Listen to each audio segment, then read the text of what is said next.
अस्सलामुअलैकुम। टेलीस्कूल के इस एजुकेशन प्रोग्राम में खुशामदीद। ये प्रोग्राम टीवी पर हुकूमत पाकिस्तान और सबक फाउंडेशन की शिराकत से पेश किया जा रहा है। इसके लेसन्स पाकिस्तान के तमाम तालीमी बोर्ड बशमूल कैम्ब्रिज के सिलेबस के मुताबिक तैयार किए गए हैं, जिसमें एजुकेशन कंटेंट सबक फाउंडेशन प्रोवाइड कर रही है। सबक फाउंडेशन की वेबसाइट सबक.pk पर केजी से 12वीं जमात तक वीडियोस और प्रैक्टिस टेस्ट बिल्कुल मुफ्त दस्तयाब हैं।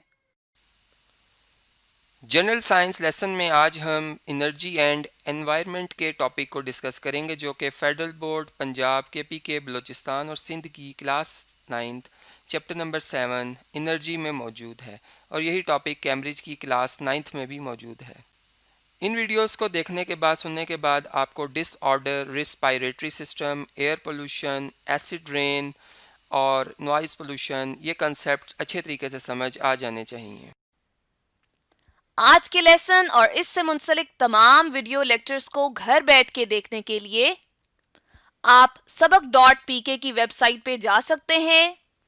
और वहां फ्री वीडियो लेक्चर्स के साथ साथ प्रैक्टिस टेस्ट भी मौजूद हैं, जिन्हें देखकर आप अपने कॉन्सेप्ट्स को पुख्ता कर सकते हैं और इम्तिहानात में ट्यूशन लिए बगैर शानदार नंबर हासिल कर सकते हैं। ये सब कुछ सबक.pk की वेबसाइट पर बिल्कुल मुफ्त दस्तयाब है। स्टूडेंट्स, आज हम ये बात समझेंगे कि जो एनर्जी हम हासिल कर रहे होते हैं, ठीक है, मतलब रीन्यूएबल सोर्सेज से, वो हमारे एनवायरनमेंट को किस तरह से डिस्टर्ब कर रही हैं, मतलब उसमें एक डिसऑर्डर ला रही हैं, उसमें एक पोल्यूशन क्रिएट कर रही हैं। अब मैं आपको थोड़ा सा बताता हूँ कि एनर्जी क्या होती है। मतलब हम ये बात जानते हैं कि एनर्जी जो है वो अगर किसी बॉडी में होगी तो वो वर्क कर सकेगा। मतलब हम जो चल फिर रहे हैं, ठीक है, हम कोई काम करते हैं तो हमारे अंदर एनर्जी है, तो हम ये वर्क कर रहे हैं, ठीक है। अब अगर किसी गाड़ी को मूव कराना है तो उसके लिए हम पहले जो है उसके अंदर एक एनर्जी लेके आते हैं। वो किससे लेके आते हैं, मतलब बैटरी लगाकर या कोई ऑयल वगैरह, जब हमसे पेट्रोल मतलब इंजन जो उसको बर्न करता है, ठीक है, तो वो इस तरह से गाड़ी चलती है। और इसी तरह जो एनवायरनमेंट होता है, एनवायरनमेंट मतलब मैं यूं कह सकता हूँ कि हमारे जो इंसान को जिंदा रहने के लिए जो बेसिक हम ये कहते हैं कि फैक्टर्स जो लाजमी होते हैं, जिसमें कि एयर है, ठीक है। अब उसमें एक कुदरती तौर पर जो ऑक्सीजन की मौजूदगी है वो, या हम ये कह सकते हैं और भी गैसेस जो मौजूद होती हैं, लेकिन वो एक तादाद मौजूद है। फिर इसी तरह अगर हम ये देखें कि जो टेम्परेचर है वो मेंटेन किया हुआ है, ठीक है, कुदरती तौर पर, वो भी एक हमारे पास जो है वो हम कह सकते हैं एनवायरनमेंट का हिस्सा है, फैक्टर है, ठीक है। और इसी तरह अगर हम जो है वो वाटर की बात कर लें, जो पानी हम पी रहे होते हैं, ये भी हमारे एनवायरनमेंट में ही आता है, ठीक है। मतलब और भी चीज़ें हैं, जैसा एक आम मैं बात करता हूँ कि हम जब एक जगह पे रह रहे हैं, वहाँ पर शोर नहीं है, नॉइज़ नहीं है, तो हम बड़ी आसानी से गुफ्तगू और मतलब पुरसकून रहते हैं। और अगर वो मतलब वहाँ पे शोर होना शुरू हो जाए, नॉइज़ हो जाए, तो वो हमारे लिए एक हमारे एनवायरनमेंट को डिस्टर्ब कर रहा है। मतलब वो एक पोल्यूशन है, ठीक है, जिसे हम नॉइज पोल्यूशन कहते हैं। अभी इन सारी बातों को मैं आप सब डिस्कस करता हूँ। सबसे पहले मैं एयर पोल्यूशन की बात करता हूँ।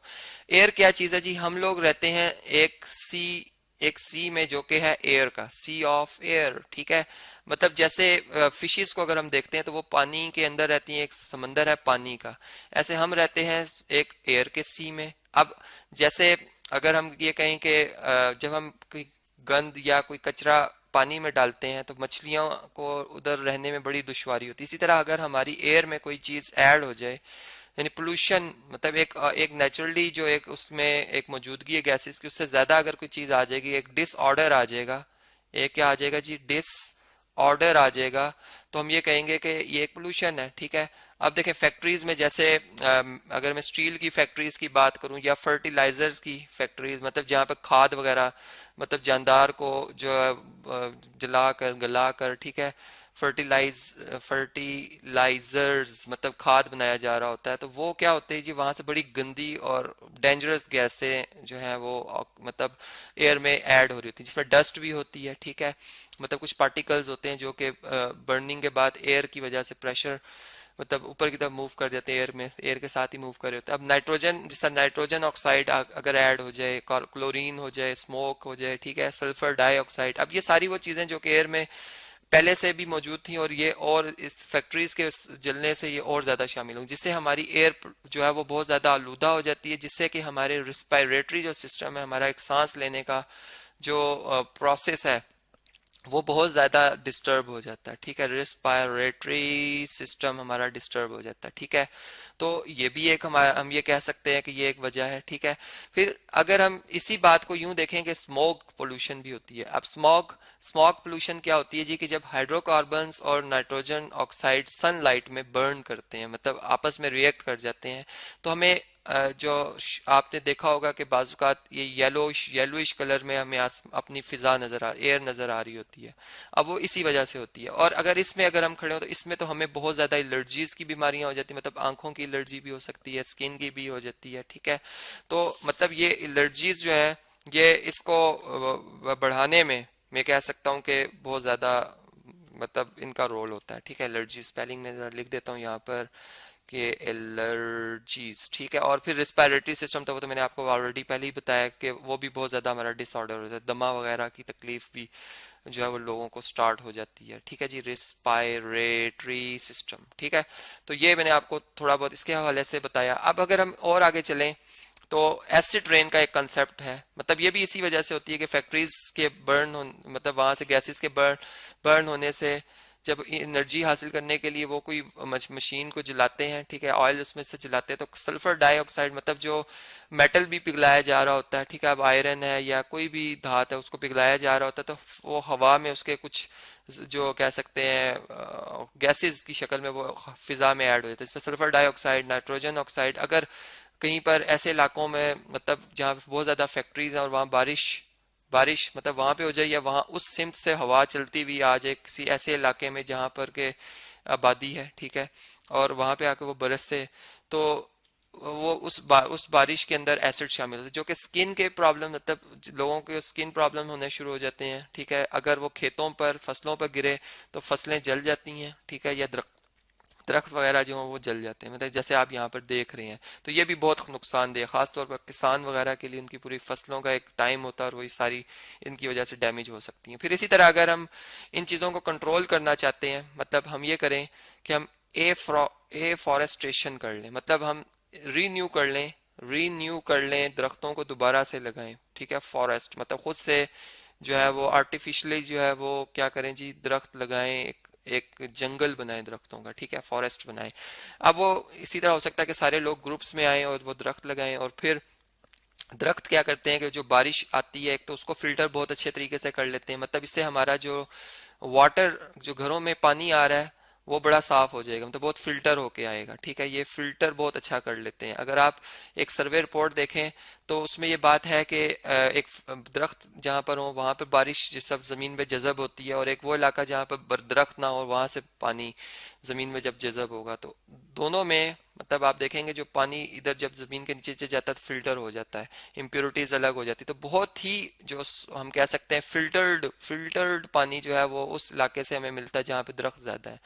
ठीक है। और मतलब बहुत वो साफ हुआ पानी नहीं मिलेगा जहाँ पे दरख्त नहीं होंगे, ठीक है। तो इसलिए ये भी एक है कि पानी भी साफ हो जाएगा इससे, ठीक है। और हमारी एयर के जो डस्ट पार्टिकल हैं, पोल्यूटेंट्स हैं, वो सारे दरख्त के पत्तों के साथ या दरख्त उनको अपने अंदर जज़ब कर लेंगे, ठीक है। तो काफी कम कर सकते हैं हम।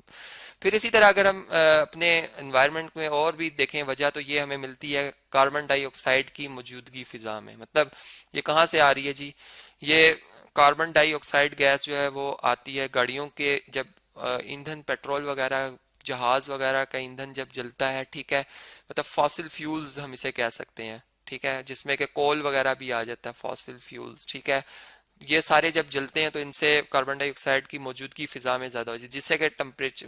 ग्लोबल वार्मिंग भी हो रही है, ठीक है। अब हम एक एनवायरनमेंट के साथ अगर फ्रेंडशिप करें, मतलब हम ये करें कि जो गाड़ियां हम इस्तेमाल करते हैं जिसमें कि हम फ्यूल इस्तेमाल करें वो गैस की सूरत में है, जैसे आजकल सीएनजी का एक सिस्टम आ गया, ठीक है, या गैस पेट्रोल वगैरह हम यूज करें, हम उसका यूज खत्म कर दें, मतलब हम ऐसी गाड़ियां बनाएं जो कि पेट्रोल या गैस पे ना चलें बल्कि जो पानी से चलें, या फिर किसी ऐसी, मतलब हम कह सकते हैं कि एक ऐसी हम कोई डिवाइस बनाएं कि जिसमें हम इतनी ज्यादा एनर्जी सेव कर लें और हमारी गाड़ियां के इंजन इस तरह के हों कि कम से कम एनर्जी में ज्यादा से ज्यादा हमें आउटपुट दें, ठीक है। तो वो हम इस्तेमाल करें। फिर नॉइस पोल्यूशन, मतलब इसी के साथ अगर हम देखें तो एक शोर और गुल इतना हो जाता है कि जो हम एक मेंटल, जो एक इंसान का एक ऑर्डर होता है वो बहुत डिस्टर्ब होता है, मतलब लोग जो है वो टेंशन में रहते हैं, बीमारियां हो जाती हैं, दिल की बीमारी हो जाती है टेंशन से, ठीक है। मतलब इंसान सही तरीके से काम नहीं कर सकता, उसको रिलैक्सेशन चाहिए। और ये नॉइज की वजह से, मतलब नॉइज जब एक डिसऑर्डर हो जाएगा तो एक पोल्यूशन कहलाएगी, इसलिए हम इससे कहते हैं नॉइज पोल्यूशन। और ये भी इसी वजह से कम हो सकता है कि देखें गाड़ियों के इंजन, मतलब उसकी जो पिस्टन्स रगड़ते हैं, रगड़ से एक आवाज़ प्रोड्यूस होती है, ठीक है, वो भी कम हो सकती है। मतलब अगर हम ऐसे फ्रिक्शनलेस पिस्टन्स वाले इंजन बनाएं तो हमारी आउटपुट भी ज़्यादा हो जाएगी, ठीक है, और हमारी नॉइज भी कम हो जाएगी। मतलब एक ही वक्त में हमें दो उससे फ़ायदे हो सकते हैं। फिर इसी तरह ग्लोबल वार्मिंग जो है, ग्लोबल वार्मिंग जो कि मैंने इसके ऊपर एक थॉरोली लेक्चर बनाया हुआ, आप वो देख सकते हैं, लेकिन मैं आपको थोड़ा बहुत इसका आइडिया दे देता हूँ कि ग्लोबल वार्मिंग जैसे एक कार हमें नज़र आ रही है, अब इस कार में सूरज की वो रोशनी या वो रेडिएशन जो कि अल्ट्रा वायलेट रेडिएशन है, मतलब जिनकी वेवलेंथ बहुत ही कम होती, शॉर्ट वेवलेंथ, जो कि बहुत इनमें पेनिट्रेटिंग पावर बहुत होती है, कि अंदर घुस जाने की, धंस जाने की पावर बहुत, वो गाड़ी के अंदर आती हैं, गाड़ी के टेम्परेचर को बढ़ा देती हैं। जब गाड़ी से रेडिएशन बाहर निकलती है तो वो शीशों से बाहर नहीं निकलती, जिससे गाड़ी अंदर से गर्म हो जाती है। इसी तरह हमारी अर्थ जो है, इसके गिर्द एयर की एक लेयर है, सूरज की रेडिएशन जब इसमें से आती हैं तो वो इसमें से एंटर तो हो जाती हैं, ठीक है, लेकिन जब वो ज़मीन से टकरा के ज़मीन को गर्म करती हैं तो ज़मीन से रेडिएशन जब निकलती हैं तो वो एयर से बाहर नहीं निकल पाती, ठीक है, तो वो इस तरह से एक वार्म करती रहती हैं हमारी एटमॉस्फेयर को, जिसे हम ग्लोबल वार्मिंग कहते हैं। और वो भी इसी वजह से, गाड़ियों के फ्यूल की वजह से, इंडस्ट्रीज में जो फ्यूल बर्न हो रहा है उसकी वजह से और ज़्यादा इंक्रीज करती जा रही है।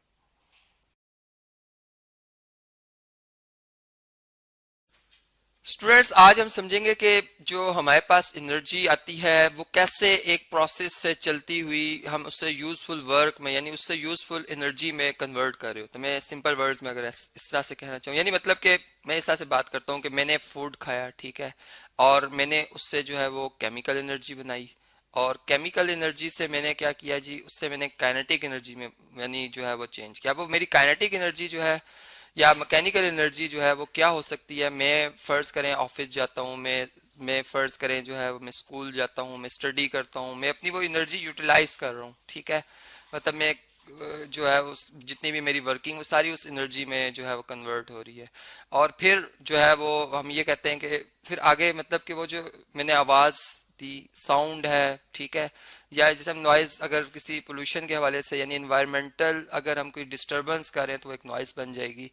यानी वो, या फिर अगर हम फर्ज करें लाइट जनरेट करते हैं, यानी जैसे अगर मैं अब जो बात करता हूँ वो इस तरह से सूरज की रोशनी से हम जो लाइट हासिल कर रहे होते हैं, ये भी एनर्जी ही है, ठीक है, जो हम तक पहुंच रही है। अब ये वो सारी चीजें हैं जो कि एक प्रोसेस से चलती हैं। अब मैं ये बताना चाहूंगा आपको कि जो इलेक्ट्रिक लैंप है, ठीक है, यानी जो बल्ब हमारे घरों में रोशन होता है, ये किस तरह से रोशन होता है। अब देखें, इसमें ये बल्ब है, ठीक है, और इसमें जब हम इलेक्ट्रिसिटी प्रोवाइड करते हैं, यानी इलेक्ट्रिक करंट जो है वो हम प्रोवाइड करते हैं, ठीक है, या मैं लिख देता हूँ जी, यानी सबसे पहले हम इनपुट जो है प्रोवाइड करते हैं, इलेक्ट्रिक इलेक्ट्रिक करंट, ठीक है, जो कि एक क्या चीज़ है जी, एक एनर्जी है। अब ये इलेक्ट्रिक जो करंट है हमारा, ये इनपुट के तौर पर यूज हो रहा है, ठीक है, और अब ये इनपुट जो है, ये इनपुट जो है, ये हमें आउटपुट में क्या मिल रही है इससे जी, इससे हमें हीट प्लस लाइट मिल रही है, यानी बल्ब जब रोशन होता है, ठीक है, बल्ब जब रोशन होता है इस तरह से उसके इर्द गिर्द जो है वो मिरर, सॉरी, इसके इर्द गिर्द जो क्या कह सकते हैं हम, गिलास, जो शीशा जो है वो लगाया जाता है, ठीक है, इसके इर्द गिर्द शीशा लगाया जाता है जो कि इसको इस तरह से फैला देता है हर तरफ, ठीक है। अब इसमें से जब ये लाइट निकलती है तो ये हर तरफ रोशनी कर देती है, लाइट आ गई, ठीक है जी, लाइट भी एक एनर्जी है हमारे पास। जबकि अगर हम छोटे से रूम में यही वाला बल्ब ऑन कर लें और खुद उसमें बैठ जाएं तो हमें थोड़ी देर में हीट महसूस होगी, मतलब कि हमें लगेगा कि अब हमारी बॉडी का टेम्परेचर बढ़ रहा है। यानी ये बात है कि अगर हम सूरज की रोशनी के आगे भी थोड़ी देर बैठ जाएं तो हमें हीट महसूस होती है, मतलब हमारी जो इंटरनल एनर्जी है वो पहले से बढ़ जाती है और इसी वजह से हमें ज़्यादा जो है वो गर्मी महसूस होती है, ठीक है। अब ये बात हमें जब समझ में आती है तो फिर इलेक्ट्रिक जो लैंप है, इसका जो फ्लो चार्ट है वो अगर हम देखें तो मैंने आपको बताया कि एक इससे लाइट और एक इससे हीट निकलती है। अब अगर फर्ज करें मैंने बल्ब बनाया था लाइट के लिए और उससे हीट जो निकली, तो मेरी वो एनर्जी जो कि हीट की शक्ल में निकल रही है वो मैं कहूँगा कि वेस्ट है, मतलब कि मैंने असल में इसलिए नहीं बनाया था इसे। लेकिन अगर फर्ज करें मैंने लाइट के लिए नहीं बनाया था बल्ब, मैंने इसलिए बनाया था कि हीट मिले, तो फिर लाइट जो है वो जितनी लाइट से, यानी जितनी वो एनर्जी सर्व करेगी, खाएगी, खर्च कर देगी, वो क्या कहलाएगी, वो मेरे लिए वेस्ट कहलाएगी, मतलब वो लाइट मेरे लिए वेस्ट है। तो यहाँ पर ये बात भी हमें इस तरह समझ आ जाती है। अब अगर हम इस तरह से एक व्हीकल को, यानी एक वो गाड़ी जो कि पेट्रोल से, जो कि गैस से या जो कि कोयले से चलती है, अगर हम उसकी एग्जांपल ले लें तो वो किस तरह से चलती है, यानी उसमें जो ऑयल या आजकल जैसे सीएनजी हम कहते हैं जी, गैस वगैरह हम इस्तेमाल करते हैं, ठीक है। तो ये ऑयल जो है, इसकी जो इंटरनल एनर्जी है, ठीक है,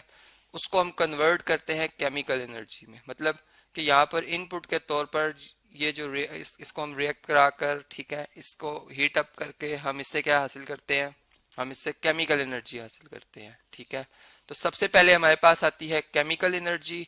और जब हम वो केमिकल एनर्जी बना लेते हैं, जैसे हमने खाना खा लिया और अब खाने के बाद जो है हमारी एनर्जी आ गई है, मतलब कि हमने केमिकल एनर्जी बना ली, अब हमने उसे यूटिलाइज करना है। अब कहाँ यूटिलाइज होती है, यानी हमने जो मशीन बनाई है, जो गाड़ी बनाई है, ठीक है, एक बाइक बनाई हुई है, एक गाड़ी बनाई हुई, इसलिए बनाई है कि हम उससे सफ़र करें,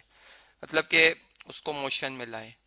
तो मोशन में जो आने के लिए, यानी हम उसको मोशन में ला रहे हैं, तो ड्यूरिंग मोशन भी एक एनर्जी जो है वो बॉडी के अंदर जो है वो प्रोड्यूस हो रही होती है, यानी मोशन की वजह से जो एनर्जी प्रोड्यूस हो रही होती है उसे हम कहते हैं काइनेटिक एनर्जी। मतलब कि हमने क्या किया जी, kinetic energy during motion body में आ गई। और अब उस काइनेटिक एनर्जी को अगर हम देखना चाहें तो एक चलती हुई गाड़ी को आप रोक के देखें, मतलब कि आपको उसके लिए, गाड़ी के रोकने के लिए क्या एनर्जी रिक्वायर होगी, आपको वो एनर्जी जो है वो चाहिए होगी इतनी कि उसको रोकें, अदरवाइज आप उसको नहीं रोक पाएंगे। आप फोर्स लगाते रहेंगे लेकिन उसमें इतनी ज्यादा एनर्जी होगी कि वो आपको धकेलती हुई आगे निकल जाएगी। अब इस तरह से है कि वो जो एनर्जी है, काइनेटिक एनर्जी, उससे भी हम आगे जो है वो वर्क कर रहे होते हैं। मतलब कि हमने जिस जगह तक पहुंचना होता है, फिर उसको हम गाड़ी के इंजन को कंट्रोल करते हुए, उसकी स्पीड को कम ज्यादा करते हुए ब्रेक्स लगा दी गई, ठीक है, एक्सीलेटर रख दिया गया, मतलब और ज्यादा वर्क डन करने की स्पीड को बढ़ाया गया। लेकिन ये बात याद रहे कि जो आपकी इनपुट होती है, मतलब केमिकल एनर्जी, जो आपने ऑयल डाला उसकी जो एनर्जी होगी कंबाइंड, और जो आप वर्क डन करते हो उससे, वो उस एनर्जी से थोड़ा कम ही होता है। मतलब आउटपुट जो होती है हमारी, यूजफुल जो वर्क होता है, वो इनपुट से थोड़ा सा कम होता है। अब उसके रीजन आपको यहाँ से नजर आ रहे हैं, यानी हमारी कुछ एनर्जी जो है कहाँ पे जाया हुई। अगर हम अब उधर चलते हैं तो हमें नजर आया कि जो गाड़ी के चलने की आवाज आती है हमें, साउंड, ठीक है, एक साउंड आती है हमें, वो साउंड जो है वो भी एक एनर्जी है, जो कि अगर ज्यादा हो तो जैसे मैंने शुरू में भी बात की कि एक नॉइज बन जाती है वो, ठीक है। और इसी तरह से अगर हम यहाँ पर देखें तो गाड़ियों के आप पास कभी खड़े हों जहाँ पे बहुत सी गाड़ियाँ जो है वो चल रही हों, उनके इंजन ऑन हो, वर्क कर रहे हों, आपको लगेगा कि आपकी बॉडी का टेम्परेचर रेज अप होगा, यानी बढ़ गया है। मतलब कि वहाँ पे हीट होती है, और वो हीट वाकई होती है, चूंकि फ्रिक्शन है, पिस्टन जब मूव करते हैं तो उनकी रगड़ से हीट निकलती है, और वो हीट जो है वो हम महसूस भी करते हैं। मतलब कि वहां से लाइट भी निकल सकती है, वो एक अलग बात है कि इंजीनियर्स उसको ऐसे डिजाइन करते हैं कि वो लाइट जो जिस वजह से निकलती है उसको कम कर दिया जाए, ना निकले, मतलब जिससे डैमेज हो सकते हैं, नुकसानात हो सकते हैं, वो नहीं होते, लेकिन हीट तो जो है वो रिलीज हो रही होती है। इस तरह से ये जो दो एनर्जीज बीच में से टूट गई, निकल गई, इसने उस आउटपुट को कम कर दिया है। चूंकि law of conservation of energy के मुताबिक हम जानते हैं कि जो टोटल एनर्जी होती है वो पूरे सिस्टम में कांस्टेंट रहती है, ना कम होती है ना ज्यादा होती है, वो अपनी शक्ल बदलती है, अपनी फॉर्म्स बदलती है।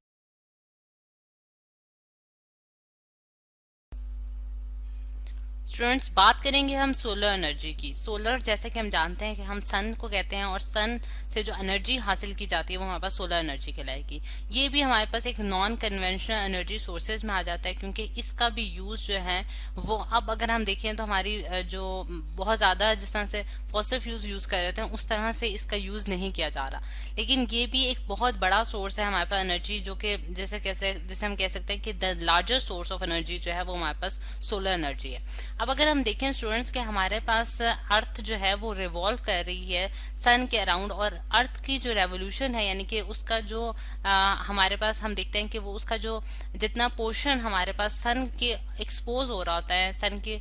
पास यानी कि उसको फेस कर रहा होता है, वो हमारे पास लाइटर होता है, ठीक है, यानी कि वहां हमारे पास रोशनी मौजूद होती है, और वहां से जो है वो हम मैक्सिमम हीट जो है वो एब्जॉर्ब कर सकते हैं। अगर हम देखें कि वो टाइम जहां हमारे पास मैक्सिमम एनर्जी होती है, वहां एटमॉस्फेयर में, यानी कि अर्थ के अराउंड जो हमारे पास एक समंदर है हवा का, यानी कि एक पूरी एक लेयर है जिसे हम कहते हैं कि एक एटमॉस्फेयर की लेयर है, उसमें हमारे पास जो एनर्जी एब्जॉर्ब होती है स्टूडेंट्स वो ऑलमोस्ट 1.4 किलो वॉट पर मीटर स्क्वायर होती है। ठीक है, यानी कि अगर हम उसको एक एरिया पे देखें, एक स्मॉल एरिया पे देखें, यानी कि पर मीटर स्क्वायर जो का मुराद हमारे पास यही है कि पर मीटर स्क्वायर में अगर हम देखें तो 1.4 किलो वॉट है, जो कि एक बहुत हाई अमाउंट ऑफ एनर्जी है।